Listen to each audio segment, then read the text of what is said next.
What has been the reaction that you've heard? What is your reaction to the reaction from around the country and around the world and around the state? Well, I am grateful and I'm humbled by the enthusiasm and the energy, but I'm also excited because we know that we have the momentum heading into November.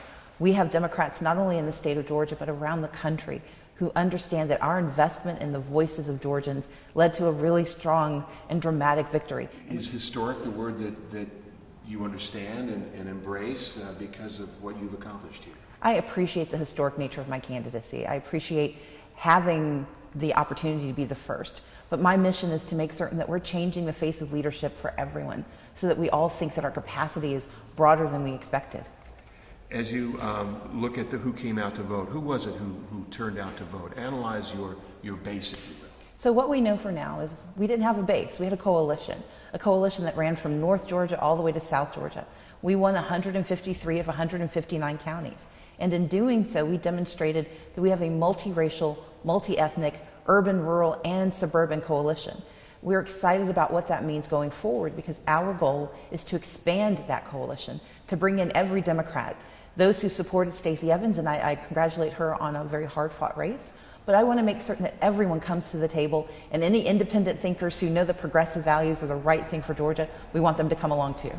Part of what makes up a campaign, of course, are the issues. Part of what makes up a campaign would be the passion of the people who want to elect you, and part of what makes up a campaign are the really hard numbers that you have to also understand going in. As you look at the numbers from yesterday, how does that translate to a general election campaign? Number one, we had more than 550,000 Democrats turn out. That is the highest number in a midterm election in Georgia history for Democrats in this type of primary. Number two, we were only 50,000 votes behind Republicans. They had 6 candidates, and they outspent Democrats more than 2 to 1. The fact that we came so close with a smaller field means that we have the energy behind us.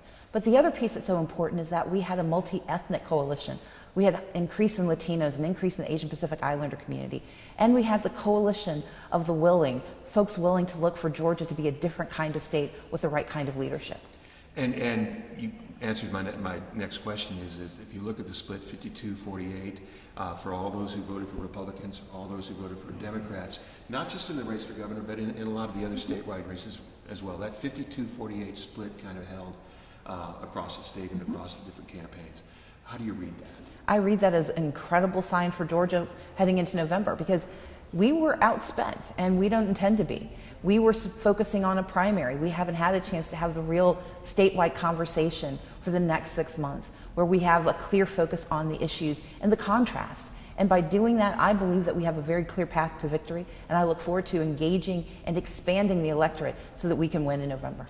One of your missions has been to expand the voter base, registering people to vote who maybe have been not people who have thought about that as how they can influence government, and then maybe they haven't bothered to register. How many people do you expect to register, and how's that going to impact the turnout in November? Well, I think registration still remains a key issue in the state of Georgia, not only for this election, but for the health of our democracy.